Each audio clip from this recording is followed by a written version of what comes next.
E a gente começa falando sobre a reflexão. A reflexão é aquele fenômeno óptico-ondulatório na qual uma luz ela incide em uma superfície e volta para a superfície onde ela veio. Perceba que no fenômeno da reflexão nós não temos uma mudança de meio ainda, tá? Perceba que a luz ela incide sobre a superfície e essa luz volta para o meio em que ela veio. É interessante que você lembre que o ângulo de incidência da reflexão equivale ao ângulo de reflexão.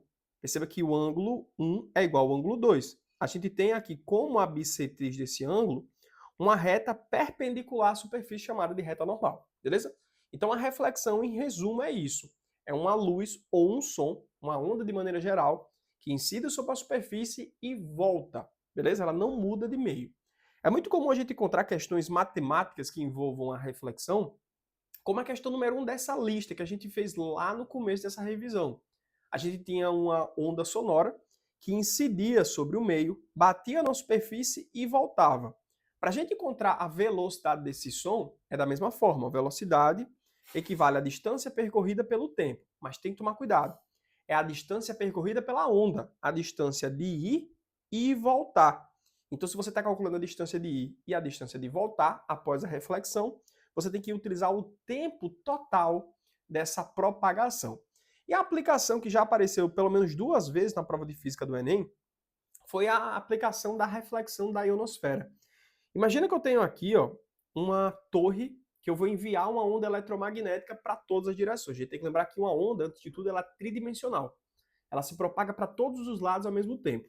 E na hora que eu me propago para todos os lados ao mesmo tempo, e pela curvatura da Terra, vão ter pontos com que essa antena ela não receba. Então perceba que se eu tivesse em linha reta, eu não conseguiria atingir o meu receptor porque a Terra tem um formato curvo, né? Então, para sair de Natal e enviar uma onda lá para Paris, não é em linha reta. Ela tem que bater em algum lugar e refletir. A gente chama isso de um ricocheteamento, né? Claro que o ricocheteamento é mais para partícula, onde a partícula bate e reflete. Mas aqui para a onda é como se fosse isso. E você deve ter entendido aí. Então a gente usa essa camada da atmosfera chamada ionosfera para permitir essa reflexão, já que a Terra ela não é plana, beleza? Vamos lá. A questão 14 da nossa lista, que caiu em 2010, é uma ótima questão para a gente reforçar ali o conceito de reflexão. Olha só. As ondas luminosas, as ondas eletromagnéticas, como as ondas de luz visível e as ondas de rádio, viajam em linha reta em um meio homogêneo. Lembra que isso aí é o princípio da propagação retilínea, né? Eu tenho uma luz se propagando sempre em linha reta, a luz não faz curva. Ah, Daniel, mas quando eu vi lá num filme de um buraco negro, o buraco negro estava sugando. Cara, isso aí é física moderna. Não cai no Enem, tá? Vamos lembrar que a luz ela se propaga em linha reta, pelo princípio da propagação retilínea da luz. Tranquilo? Então, as ondas de rádio emitidas numa região litorânea do Brasil não alcançariam a região amazônica, porque a Terra é curva, né? Tem uma certa curvatura. Entretanto, sabemos que é possível transmitir ondas de rádio entre essas localidades devido à ionosfera. Foi justamente o ponto que a gente falou aqui, nesse exemplo. A gente tem uma onda que sai do, sei lá, Rio de Janeiro e vai para a Amazônia, não de maneira direta, não em linha reta. Como a Terra é curva, muito provavelmente esse receptor não iria receber de maneira direta, mas ainda respeitando o princípio da propagação retilínea, a luz bate na ionosfera, reflete e vai ser recebida ali por aquele receptor, beleza? Com a ajuda da ionosfera, a transmissão das ondas planas entre o litoral do Brasil e a região amazônica são possíveis por meio do quê? Justamente da reflexão. Resposta da questão alternativa, letra A. Perceba que não é refração porque não mudou de meio. Não é difração porque a gente não está focando aqui em contornar o obstáculo, a gente está focando em enviar uma onda, a onda vai refletir ali na ionosfera e vai voltar lá para outro ponto, para o receptor. A gente não está falando de polarização porque eu não estou seletivizando um filtro, uma parte específica dessa luz, e não existe interferência nesse processo. É basicamente um ricocheteamento, só que não com partículas, sim com luz, beleza? Nas primeiras aulas das questões modelo, a gente citou que a velocidade de uma onda está relacionado com o meio em que ela está inserido. Lembra que a gente falou sobre isso? Isso se deve a um fenômeno ondulatório chamado de refração. Sempre que uma onda muda de meio, é mudado também ali alguns desses elementos, como por exemplo, comprimento de onda e velocidade. Então a gente vai mostrar aqui agora na prática por qual motivo a velocidade mudou. E ela mudou justamente porque a onda sofreu refração. Ela mudou justamente porque o meio mudou. Beleza? Eu quero trazer antes de tudo aqui para a gente não perder esse aprofundamento, que é um repertório de comparação antes de tudo, como é que funciona a refração do som para a refração da luz, certo? Geralmente a gente encontra em questões de ótica a refração da luz, simples e fácil. Mas a refração do som também pode aparecer na prova e a gente não pode deixar isso para lá. Isso é muito luxo, tá? A gente não estudar a refração do som. Então vamos analisar aqui superficialmente o que acontece, tá? Então a gente vai ver o que acontece para depois entender por que acontece. Olha só, eu tenho um raio de luz, aqui eu tenho uma fonte luminosa, e esse raio de luz ele incide sobre uma superfície que tem uma película com água. Perceba que na hora que a luz ela passa para o meio água, a gente consegue constatar que o raio de luz ele se aproxima da normal, certo? Daniel, então quer dizer que o raio de luz se aproximou da normal? Exatamente. Agora vamos entender o que acontece com o som. A gente vai primeiro olhar, constatar. No caso do som, acontece justamente o oposto. Eu tenho uma fonte sonora que emite uma onda sonora aqui nesse meio de separação, só que essa onda, diferentemente do caso anterior, ela não se aproxima da normal, ela se afasta. Daniel, por que isso acontece? Vamos explicar agora por que isso acontece. A gente tem que lembrar que a velocidade do som e a velocidade da luz, elas têm comportamentos diferentes, além de valores diferentes. Perceba que a luz ela é uma onda eletromagnética, ela não necessita do meio material para se propagar. Então a gente vai encontrar um valor máximo de velocidade da luz no meio que não tem matéria, no meio vácuo. Porém, essa velocidade ela vai ser diminuída à medida que o meio vai ficando mais denso, vai ter mais matéria. Então, a velocidade da luz no vácuo é a maior possível, a velocidade de C, 3 vezes 10 à oitava metros por segundo. A velocidade diminui quando a luz passa para o ar, diminui mais ainda quando ela passa para o líquido e diminui mais ainda quando ele passa para um sólido, por exemplo, um meio que tem um vidro. Então a velocidade da luz vai depender do meio e o meio que estiver mais denso apresenta uma velocidade de luz menor. Já no som, a gente tem aí uma onda mecânica, né? Uma onda que necessita de um meio material para ela se propagar. E essa onda que necessita de um meio material se propagar vai ter uma velocidade muito maior quando o meio for mais denso, quando o meio tiver maior concentração de matéria. E é por isso que a gente fala que a velocidade do som no sólido é muito maior do que a velocidade do som no líquido, que é maior do que a velocidade do som no ar, que é maior do que a velocidade do som no vácuo. Inclusive, a velocidade do som no vácuo é zero, tá? Mas, Daniel, prova aí pra gente, matematicamente, como é que isso acontece. Beleza, vamos falar aqui agora do estudo do ângulo na mudança do meio. Isso aqui tem relação com aquela famosa lei de Snell-Descartes, lembra? E ela fala o seguinte, ó, o índice de refração, que é justamente o grau de dificuldade com que a luz ou o som se propaga naquele meio, é inversamente proporcional ao ângulo com a normal, certo? Então, se eu tiver um índice de refração maior, o ângulo vai ser diminuído, não é isso? Exatamente. A gente calcula o índice de refração pela razão entre a velocidade da luz pela velocidade da luz naquele meio. Como C é uma constante, eu posso cortar antes e depois, concorda comigo? E eu posso chegar aqui à seguinte conclusão, que o ângulo é diretamente proporcional à velocidade. Então, se a velocidade da luz é maior no meio ar, o ângulo que ele faz no meio ar vai ser maior do que o ângulo que ele faz no meio água.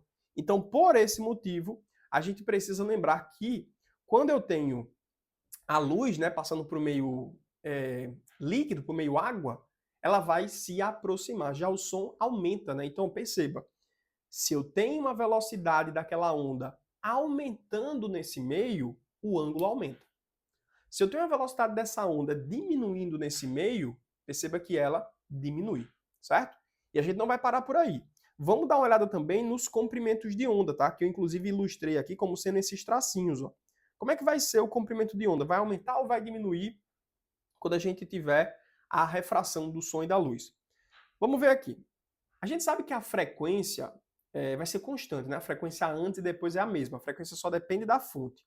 Se a frequência é a velocidade sobre o comprimento de onda, que a gente já calculou isso lá nas primeiras aulas, a gente sabe que frequência, ou melhor, velocidade e comprimento de onda são grandezas diretamente proporcionais. Então, se o som tem uma velocidade superior na água, o comprimento de onda também vai ser maior. E o oposto acontece quando a gente fala sobre a luz, né? Ó. Na luz, a gente percebe uma velocidade sendo diminuída e o comprimento de onda diminuindo também, perfeito?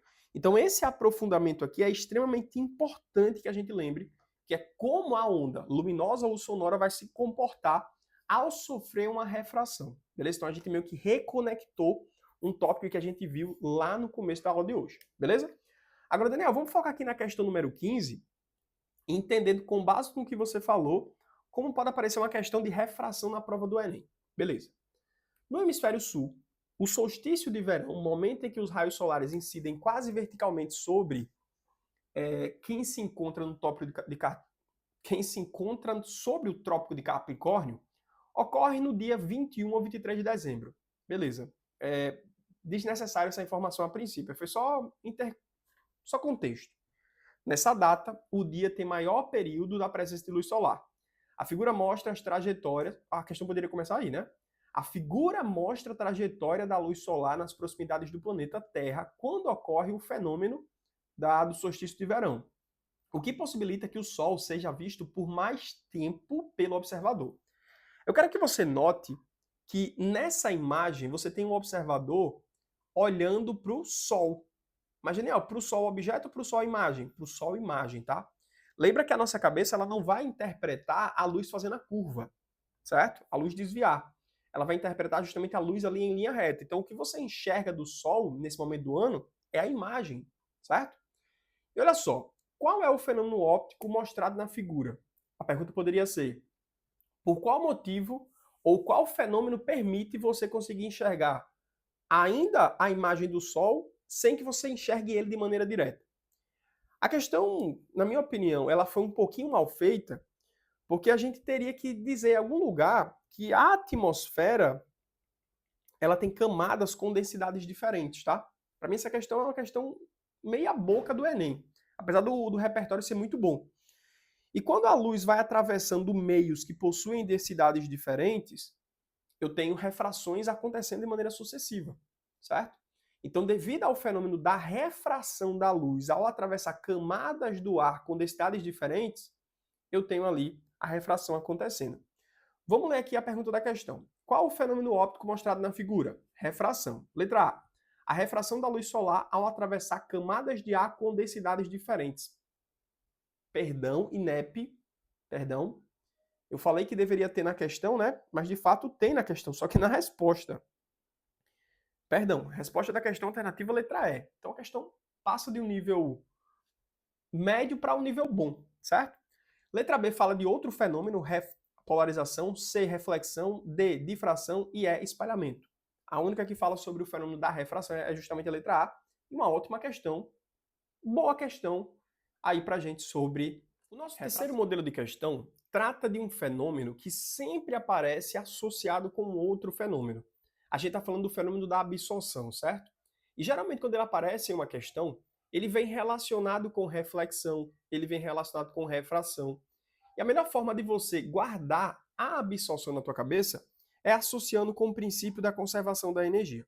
Imagine que eu tenho aqui uma onda, uma luz incidente, que ela sofre refração e também reflexão, beleza?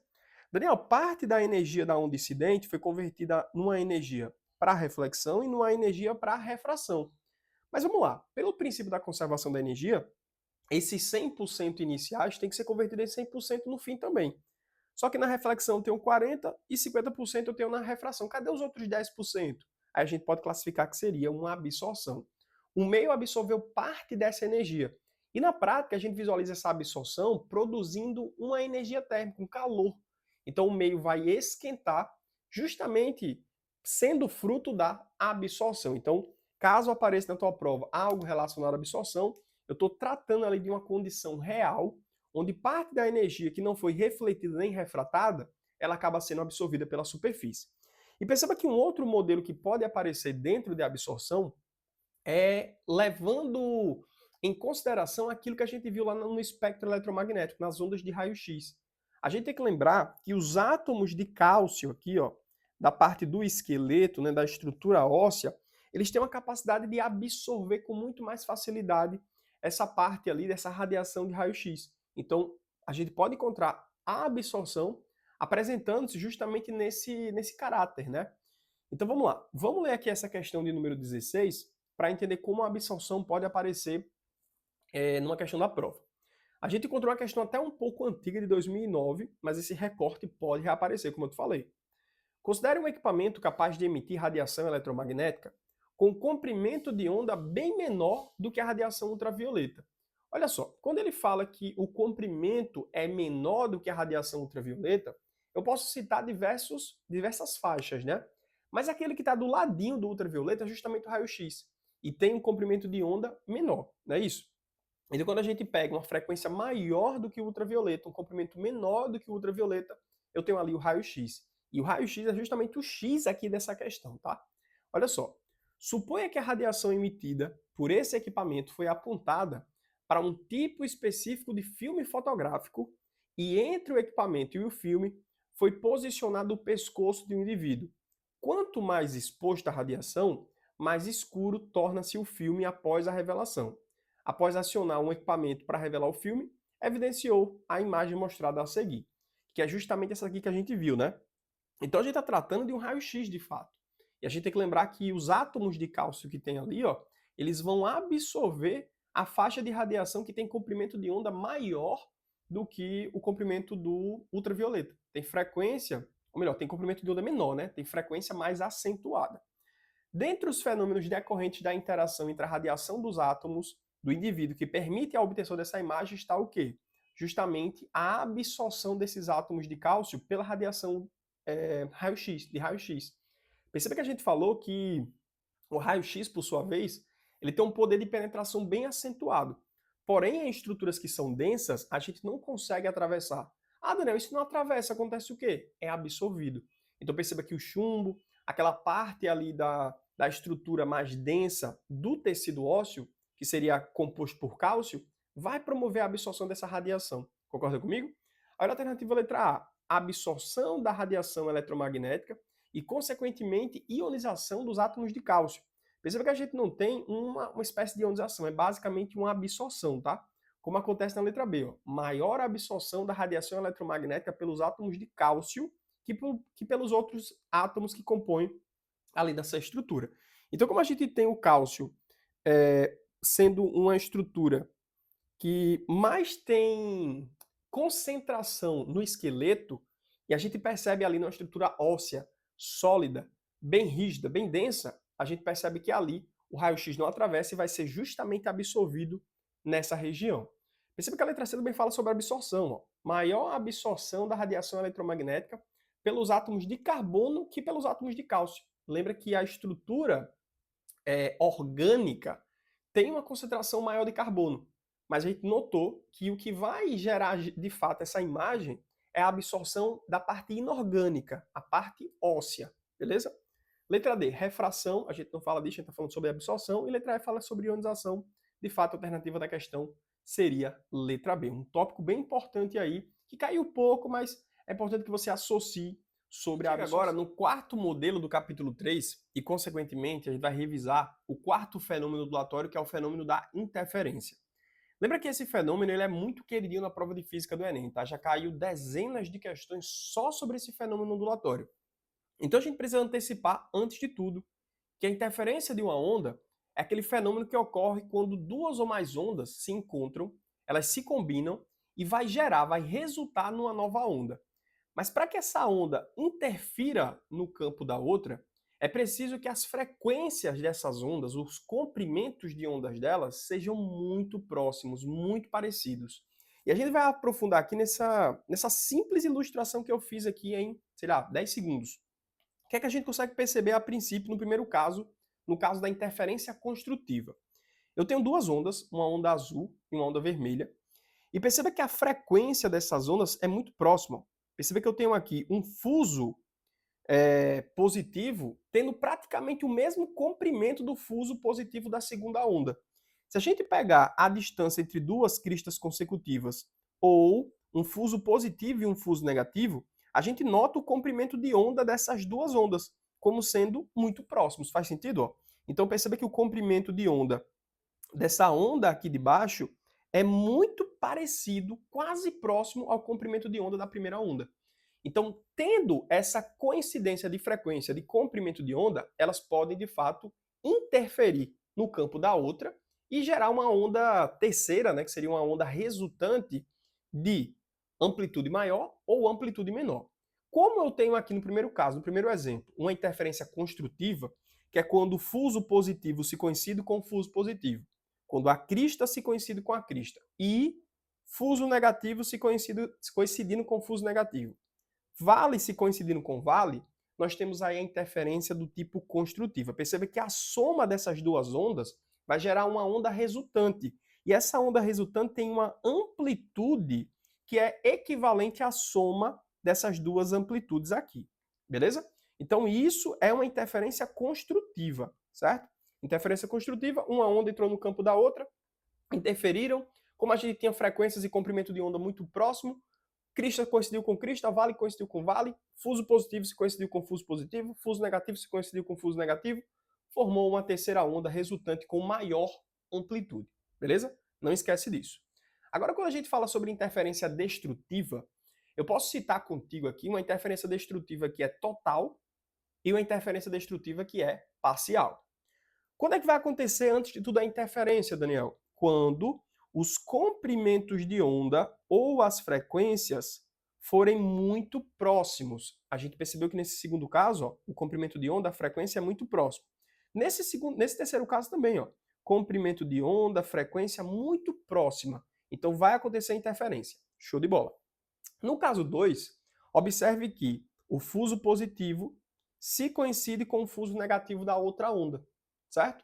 Então a gente tem de cara aí uma interferência destrutiva. Imagina, é parcial ou total? Se as amplitudes forem iguais, a gente tem uma interferência destrutiva total. A onda resultante, ó, ela nem vai existir mais. Ela foi, de certa forma, vou falar de um termo aqui bem chulo, ela se destruiu, entendeu? A onda 1 e a onda 2 se destruíram, certo? E perceba que isso aqui vai acontecer na prática quando eu tenho ondas de frequências próximas entrando no campo da outra e gerando ali uma anulação de um sinal, ou então uma interferência da forma como você ouve aquela informação. E o exemplo que eu posso citar aqui é quando eu tenho duas rádios com frequências muito próximas. Imagina que eu tenho aqui o meu celular, estou fazendo ligação para minha mãe. Imagina que uma frequência muito próxima se conecte nessa ligação. A gente vai ouvir uma voz de outra pessoa nessa chamada. Cara, isso é muito estranho. Isso acontece também quando a gente tem rádios piratas. Imagina que eu tenho uma rádio próxima à minha casa chamada 96.7. E uma rádio pirata, sei lá, uma rádio de um sindicato de um crime, ou então de um crime organizado, de um PCC da vida, que ele conecta ali uma frequência próxima a essa, 96.9, e eles, sei lá, se comunicam entre si. Imagina em um momento você está ouvindo a rádio da sua casa e essa rádio pirata, que serve para fazer a comunicação desse crime organizado, interfira nessa rádio. Imagina aí que bagunça que vai acontecer. Vai ter informação se cruzando, você vai perceber informações que não fazem tanto sentido, e a maioria dos casos vai acontecer chiado. Isso aí vai ser uma interferência destrutiva, beleza?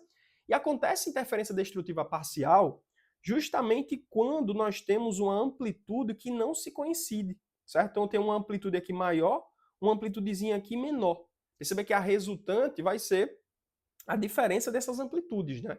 Então essa é a diferença de uma interferência destrutiva total para uma interferência destrutiva parcial, certo? A questão que eu trouxe aqui como modelo de interferência é um formato de questão que ela traz também um outro fenômeno associado, que é o fenômeno da ressonância. Vamos ler aqui para a gente aprofundar sobre esse exemplo. Olha só. É comum em viagens de avião sermos solicitados desligar os aparelhos cujo funcionamento envolva a emissão ou a recepção das ondas eletromagnéticas, como, por exemplo, celulares, e a justificativa dada por esse procedimento é, entre outras, a necessidade de eliminar fontes de sinais eletromagnéticos que possam interferir na comunicação via rádio dos pilotos com a torre de controle. Lembrando que o teu celular, a gente já falou isso aqui na aula de hoje, ele opera na faixa dos micro-ondas, né? 4,9 GHz, certo? E a torre de comando se comunica com o piloto com uma faixa muito próxima àquilo. Então perceba que frequências próximas, comprimentos de onda muito próximos, eles podem gerar uma interferência. Por que, Daniel, essa interferência acontece?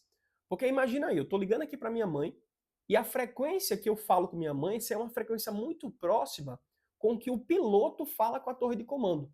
Então, esses dispositivos podem entrar em ressonância, então a torre de comando pode entrar em ressonância com o meu celular e interferir consequentemente no sinal. Lembrando que um celular, ele vai sintonizar com uma rádio, ele vai entrar em ressonância com uma fonte específica. E caso essas frequências sejam próximas, aí sim vai acontecer a interferência do sinal e a interferência, no caso, destrutiva, né? Então a pergunta da questão, olha só. Essa interferência ocorrerá somente se as ondas emitidas pelo celular e as recebidas pelo rádio do avião forem de frequências muito próximas. Porque se eu tenho frequências próximas, eu posso entrar em ressonância com o receptor. E frequências próximas, consequentemente, também pode gerar a interferência, que é o caso dessa questão. Então aqui a gente marca justamente a alternativa da letra C, tiverem a mesma frequência. Vamos lá. Caso não existisse essa alternativa da letra C e existisse a seguinte alternativa, tiverem comprimentos de ondas próximos, também poderia ser a resposta. Então, se tivesse uma coisa ou outra, poderia ser a resposta, frequência ou comprimento de onda. Agora vamos lá. É muito comum existir um distrator num tipo de questão como esse, nesse modelo de questão que já caiu 3 vezes na prova do Enem. Inclusive, por coincidência, essa questão 17, hoje, ela é a questão mais fácil do Enem. Sério, Daniel, que é a questão mais fácil do Enem? Sim. A questão 17, na história do Enem, ela é a questão mais fácil. Aí você me pergunta por qual motivo. E o motivo é que antes do Enem 2023 cobrar essa questão, uma questão muito, mas muito parecida a essa já tinha sido cobrada também no Enem. Só que não foi tão acertada. Mas como o pessoal aprendeu a fazer esse modelo, quando caiu pela segunda vez, todo mundo praticamente acertou. E na estatística do Enem, você tem uma questão que passa de 75% de acerto, é absurdamente fácil essa questão. Então é uma questão que, de fato, você precisava acertar e, tipo, trocava pouca nota. Era uma questão que discriminava muito pouco, mas você precisava acertar por obrigatoriedade, porque todo mundo acertou essa questão na prova. Agora, voltando para o distrator, que é muito comum quando aparece esse tipo de questão. Tem na alternativa comprimento de onda e frequência simultaneamente. Então tem na letra A frequência, letra B comprimento de onda próximo. Daniel, e aí? Eu marco o quê? Volta para o comando da questão e presta atenção no que a questão te pediu. Porque nenhum elaborador de questão, para resolver uma questão fácil como essa, ele não iria errar isso de maneira tão simplista. Muito provavelmente o comando está com algum distrator, alguma restrição que você não percebeu. Então, se tiver na resposta comprimento de onda e frequência simultaneamente ali na alternativa A e B, talvez nenhuma das duas seja a resposta. Ou foca direito no comando. Como isso geralmente acontece, muita gente erra. A pergunta está falando o seguinte: após a interferência acontecer, a onda resultante terá uma menor, a resposta é amplitude. Menor amplitude é a consequência de uma interferência destrutiva. Então a resposta nesse caso não seria frequência nem comprimento de onda. Isso já apareceu no vestibular, isso já apareceu em simulado nacional e muita gente errou, tá? Então não cai nessa bobagem. Interferência é um conteúdo que é muito cobrado na prova do Enem. Você não pode cair no deslize dessa questão que é simples, beleza? Chegamos no modelo de questão da difração. E esse fenômeno a gente já citou em momentos anteriores, né? Mas vamos retomar. A difração seria aquele fenômeno ondulatório em que uma onda consegue contornar um obstáculo. E a gente viu que ondas que têm comprimento de onda cada vez maior, elas têm um poder de difração mais acentuado.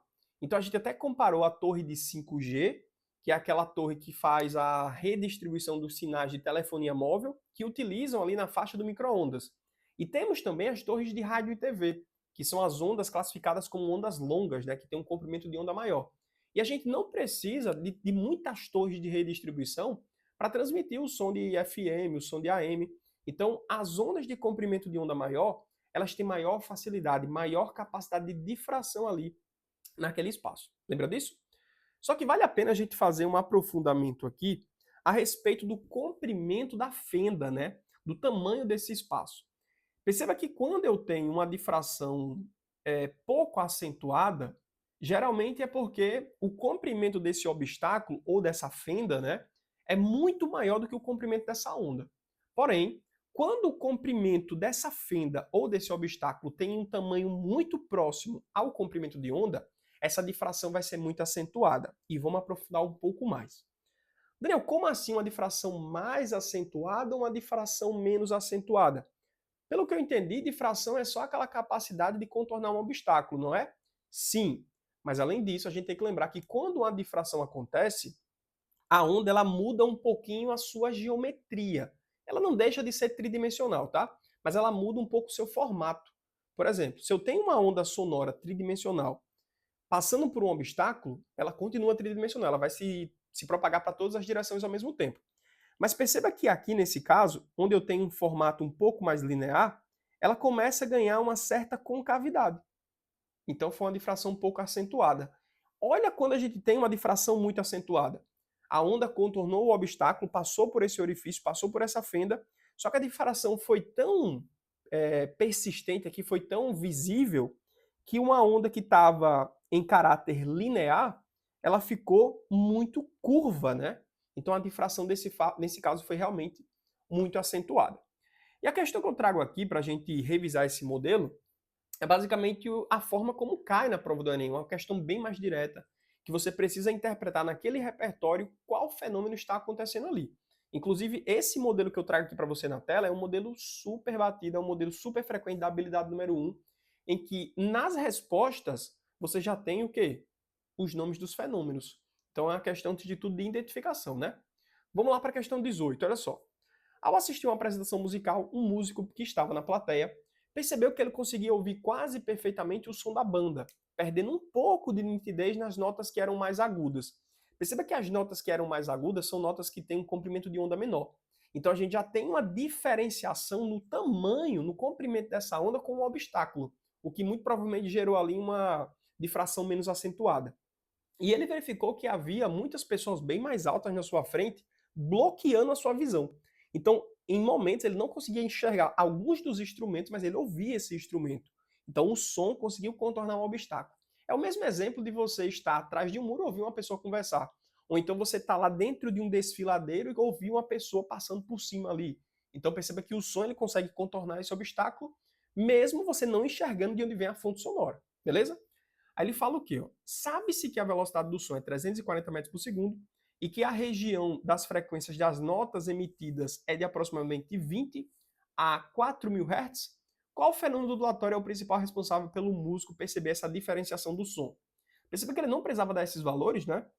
Ele deu, caso a gente queira encontrar o tamanho da cabeça desses indivíduos, mas não precisa. O fenômeno ondulatório aqui, de fato, seria o fenômeno da difração.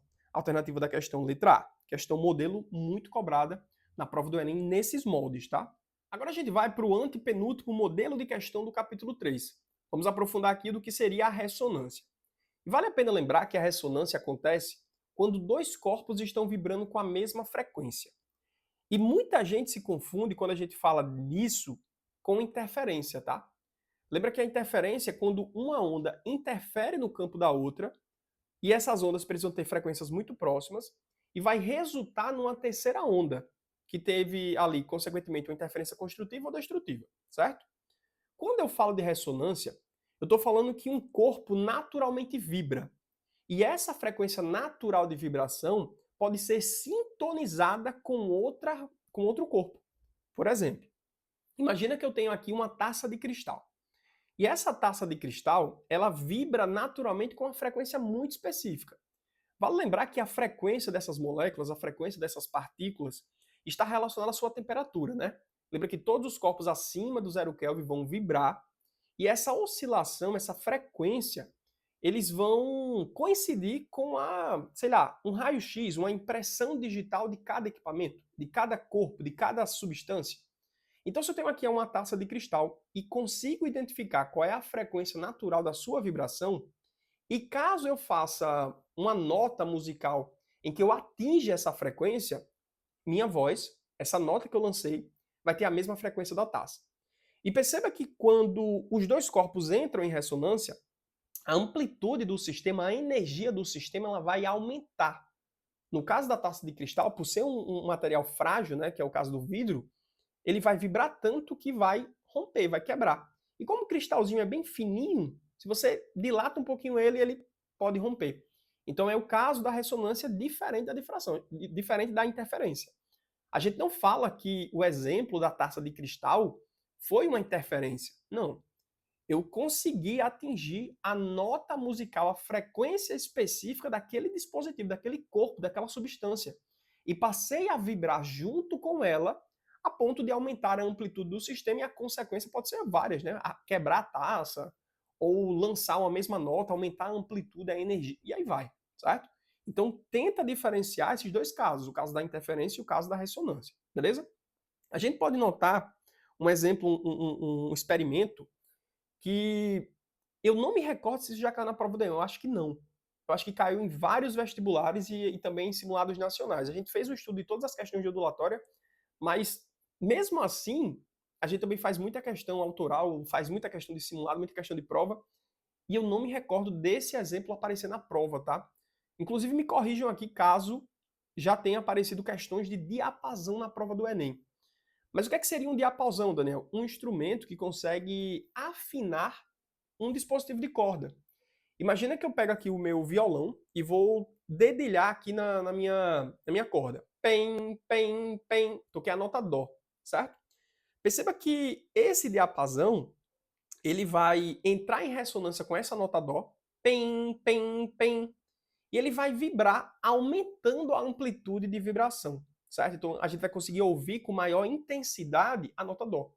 E eu consigo repetir esse pem, pem, pem em outro instrumento, justamente para que eu consiga afinar a nota Dó do outro lado. Então o diapasão ele meio que vai entrar em ressonância com a minha nota, aumenta-se a amplitude ali, porque ele entrou em ressonância, né? Aumenta-se a energia, e eu vou conseguir ouvir com maior nitidez, com maior intensidade, essa nota que a gente acabou de criar aqui, de dedilhar. Inclusive, aprofundando no caso do violão, né? Existe uma região chamada caixa de ressonância, que é justamente aquela caixa que amplifica o sinal. Como é que acontece isso, Daniel? A nota Dó, pem, pem, pem, vai fazer o ar dentro daquela caixa vibrar, e pelo ar vibrar na mesma nota da corda que eu acabei de dedilhar, a gente tem uma amplitude maior. Então eu vou ouvir esse som, né, com maior intensidade. Inclusive, quando eu tenho dois diapasões realizando esse experimento, se eu fizer isso aqui vibrar, esse outro vai transmitir essa mesma frequência para esse segundo. Lembra que o diapasão tem uma frequência natural de vibração. E se eu faço o primeiro vibrar, o segundo também vibra por ressonância, tá? Então perceba que não existe um contato direto, mas a distância faz eles entrarem em sintonia. E quando eu falo em sintonia, é sintonia mesmo, é sintonizar. Porque na hora que eu pego o meu telefone e eu digito aqui, ó, tan, tan, tan, tan, tan, tan, tan, tan, pam, tô fazendo uma ligação, tá? O que tá acontecendo? Pam, Daniel, você tá sintonizando com a torre de comando, é? Isso. Pam, opa, minha mãe atendeu. Oi, mãe. Como é que a senhora tá aí? Ah, filho, eu tô muito bem. Peraí, eu tô conversando com a senhora, né? Isso. E nesse conversar aqui com minha mãe, sabe o que aconteceu? Eu entrei em ressonância com a torre de comando. A gente está sintonizado com a mesma faixa de frequência. E para a gente se comunicar, a gente tem que estar na mesma faixa de frequência dessa mesma estação. Então eu fui sintonizado por ressonância com essa faixa de frequência. Beleza? Então a torre e o meu celular, a torre e a minha mãe, estamos na mesma faixa de frequência. Mãe, depois eu ligo para a senhora, tá? Então, a gente tem que notar que isso aqui foi ressonância. Ah, Daniel, mas se outra rádio pirata passar por ali e interferir o sinal? Shhh, interferência, não é ressonância, tá? Houve a ressonância por sintonizar, mas a consequência dessa sintonização inadequada é a interferência, beleza?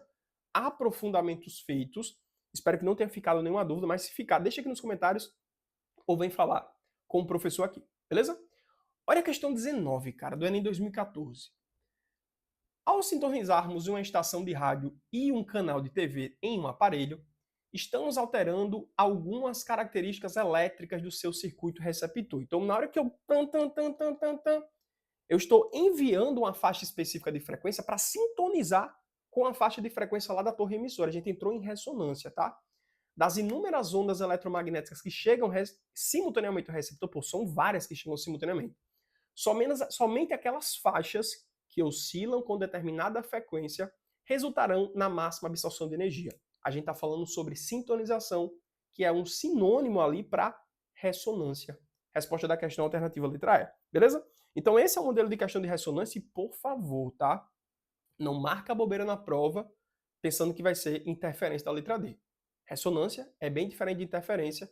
E se você quiser aprofundar mais ainda, vem falar comigo que eu quero tirar a dúvida, cara, da raiz desse problema. Eu estou repetindo muito esse modelo porque é muito comum, tá? Esse tipo de erro que você pode pensar ao confundir interferência com ressonância. Chegamos no nosso penúltimo modelo de questão do capítulo 3 e vamos falar aqui sobre polarização.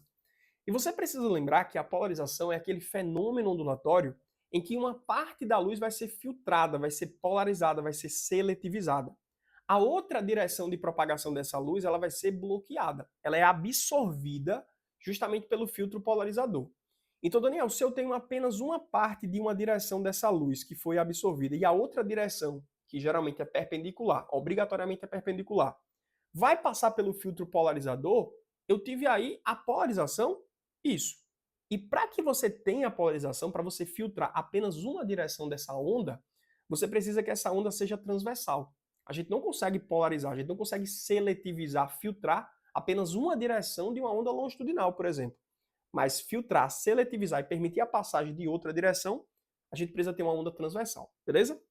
Então, batido aqui o conceito do que seria a polarização, vamos falar agora das aplicações.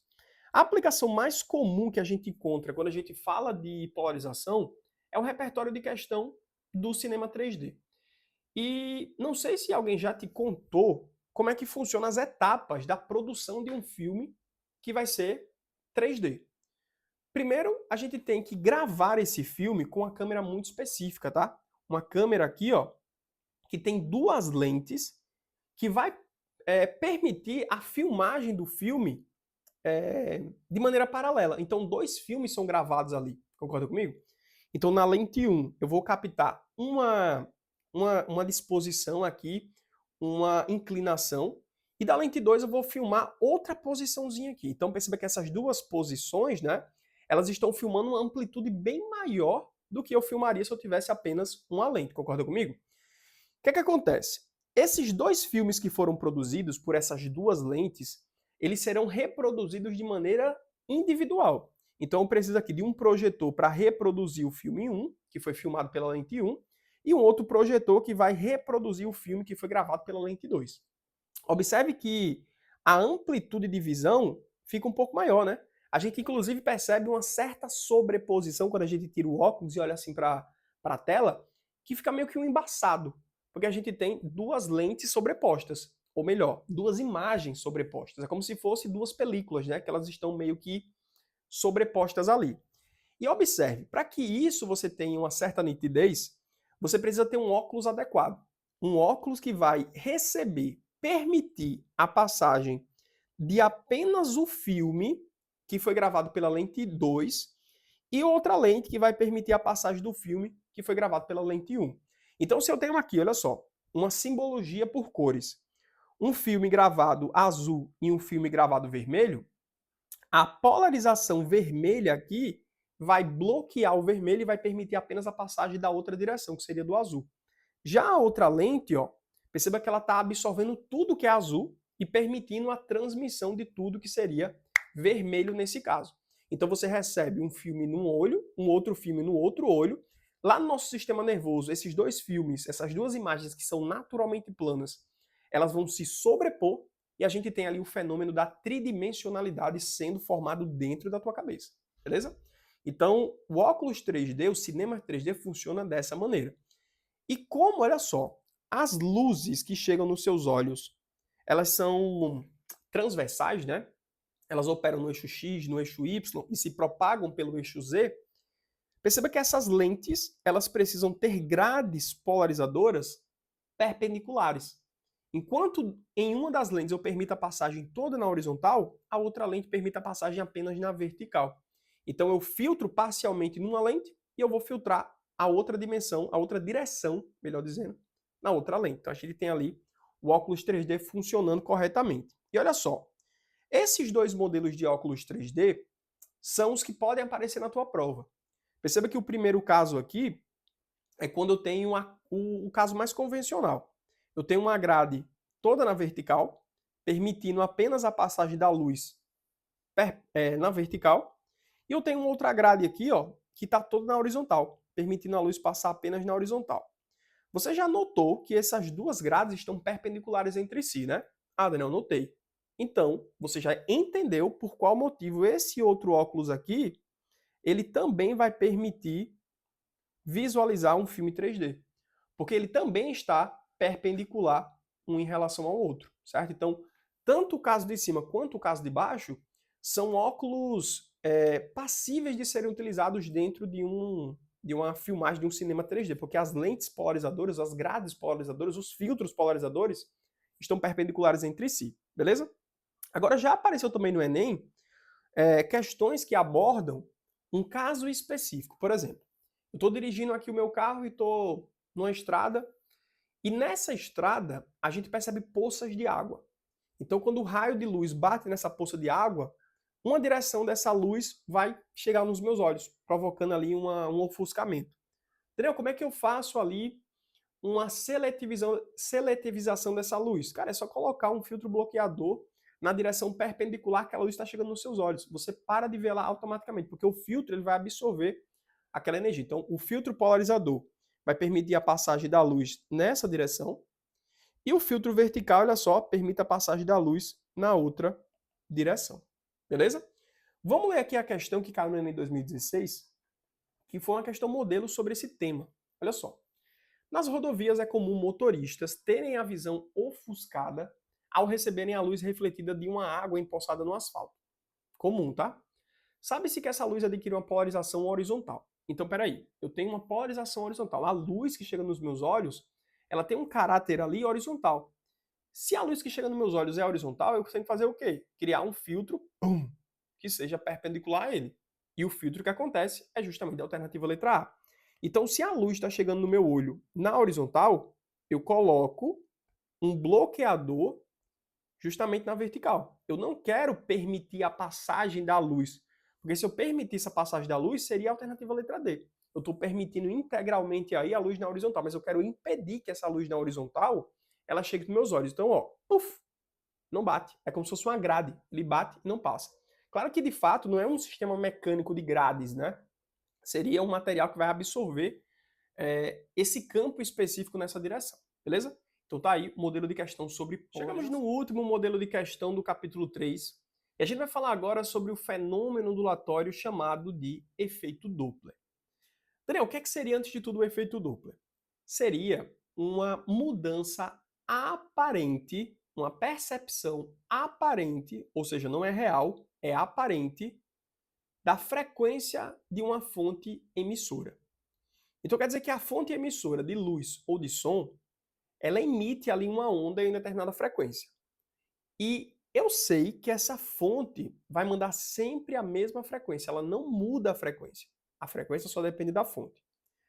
Mas como eu consigo aparentemente notar, Daniel, uma frequência diferente da real, uma frequência diferente da original da fonte? Pelo efeito Doppler. E para que o efeito Doppler consiga ser aplicado na prática e você perceba uma frequência que é diferente da original, uma frequência que é diferente da fonte que está sendo produzida, esse móvel, essa fonte, ou você precisam estar em movimento relativo. Ou você está se aproximando da fonte, ou a fonte está se aproximando de você, ou vocês dois estão se afastando, e aí vai. Precisa existir movimento relativo para que o efeito Doppler seja aplicado na prática. Daniel, fala aí pra gente as aplicações de como pode aparecer efeito Doppler na prova do Enem. A gente pode trazer aqui o caso do efeito Doppler do som. E o exemplo mais batido e que mais aparece nas questões dos vestibulares é o caso típico da ambulância, né? Perceba que esse caso também pode aparecer da Fórmula 1, um carro de Fórmula 1 passando e aí vai. Vamos lá. Existe uma pessoa dentro dessa ambulância e essa pessoa aperta o botãozinho e liga a sirene. E aí vai. A frequência com que a pessoa que está dentro da ambulância ouve é a frequência real da fonte. Fim de papo, beleza? Daniel, eu estou em aproximação relativa ou em afastamento relativo estando dentro da ambulância? Você está em repouso em relação à ambulância. Vocês dois estão se movendo para um lado ou para o outro sempre com a mesma velocidade. Então não existe movimento relativo entre você e a sirene, você e a ambulância. Então vocês dois estão em movimento relativo igual a zero. Vocês estão em repouso. Então você que está dentro da ambulância sempre vai ouvir o valor de frequência real. Tranquilo? Perfeito. Agora vamos considerar uma pessoa que está aqui na posição B. Essa pessoa estando na posição B e a ambulância se afastando dela, a pessoa em B, que está em repouso, ainda está em afastamento relativo à ambulância. Concorda comigo? Sempre que o tempo vai passando, vocês estão ficando cada vez mais distantes. Então a pessoa do ponto B e a ambulância estão se afastando. Eu quero que você lembre que a onda sonora é uma onda tridimensional.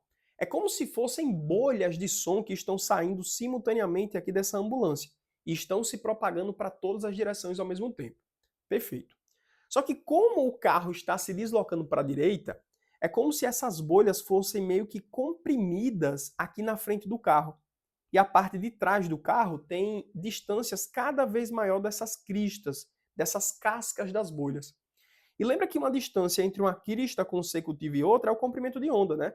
Então perceba que na posição B, eu tenho distâncias cada vez maiores de comprimento de onda e, consequentemente, a velocidade sendo constante, a frequência aparente vai diminuir. Pô, Daniel, eu aprendi durante o ano todo que a frequência só depende da fonte. Como é que você fala para mim agora que a frequência mudou? Não é a frequência real, é a frequência aparente. E isso só acontece porque você está com afastamento relativo a essa fonte emissora. Então o efeito Doppler está sendo aplicado aí. Então aparentemente não é o real. Aparentemente você ouve uma frequência que seria diminuída, porque o comprimento de onda ele aumentou. Beleza? Então você que está na posição B, em afastamento relativo a essa ambulância, vai ouvir um som mais grave, um som que tem uma frequência menor. Com esse mesmo argumento, você pode notar que a pessoa que está na frente da ambulância, ali na posição C, ela está percebendo compressões dessas cristas de bolha. Então a posição de C vai perceber um comprimento de onda diminuído, consequentemente uma frequência de onda aumentada. Então você ouve aparentemente um som de maior frequência, um som agudo. Isso só acontece porque vocês estão em afastamento ou em aproximação? Em aproximação relativa. Beleza? Isso aqui é o resumo do efeito Doppler do som. E a melhor forma de você lembrar sobre o efeito Doppler é utilizando o caráter tridimensional de uma onda sonora, certo? Formando essas bolhas de som, gerando essas regiões de compressão, provocando comprimento de onda diminuído e frequência aparente aumentada, e uma região de afastamento, onde os comprimentos de onda vão ficar cada vez mais distantes e, consequentemente, uma frequência aparente diminuída. Beleza? Lembra que isso acontece aparentemente, não é o real. Show? Beleza. Agora, para a gente falar sobre o efeito Doppler da luz, faz muito sentido a gente usar o mesmo argumento das bolhas. Poxa, Daniel, mas a luz é som? Não, mas a luz, assim como o som, é uma onda tridimensional. Ela se propaga para todas as direções ao mesmo tempo, para cima, para baixo, para direita, para esquerda, para dentro, para fora, e aí vai. Então, sempre que você tiver uma aproximação relativa, você vai imaginar aquelas cristas se aproximando, o comprimento de onda ficando cada vez menor e a frequência aparente aumentando. A mesma coisa vai acontecer quando você tiver um afastamento relativo. Afastei, certo? Eu tenho comprimentos de onda cada vez maiores, então a frequência aparente diminui. Só que aqui a gente não está falando de som, tá? A gente está falando de luz. E quando a gente fala sobre frequências diferentes da luz visível, eu lembro do meu espectro eletromagnético. Daniel, quando a frequência está diminuindo, eu estou tendendo ao vermelho. Quando a frequência está aumentando, eu estou tendendo ao violeta. E a gente usa essa aplicação dentro do estudo da astronomia, né? Inclusive tem um físico bem famoso chamado Hubble, que ele se debruçou aí para estudar o universo e conseguiu concluir que existem galáxias que estão, olha só, se afastando.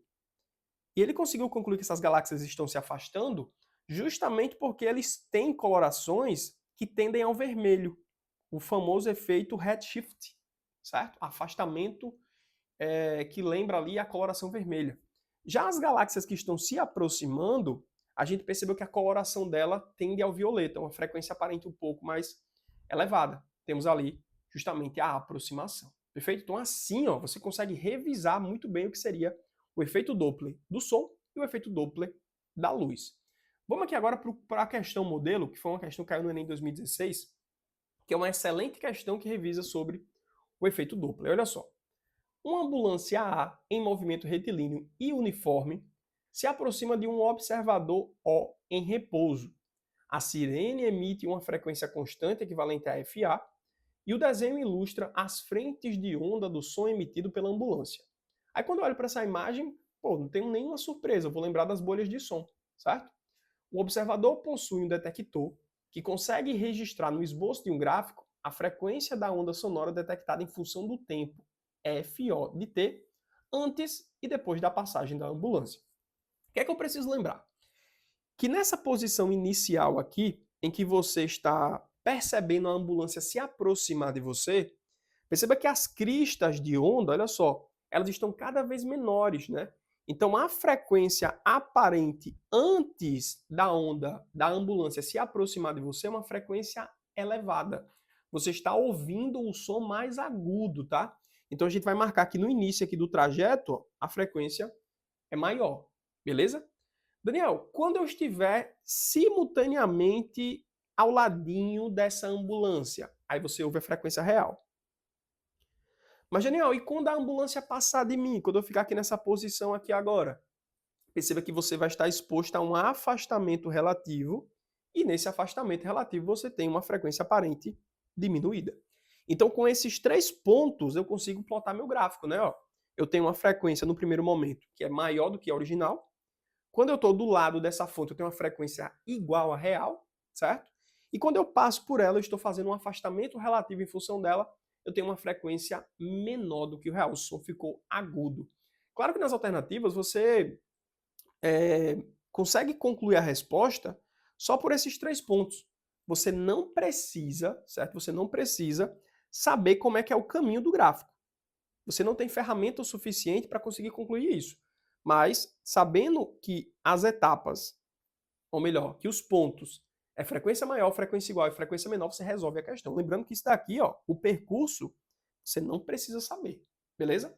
Saber que é reta, saber que é hipérbole, parábola, não precisa, tá? Isso aí é coisa de ensino superior. A gente está falando só da interpretação do antes, durante e do depois. Perfeito?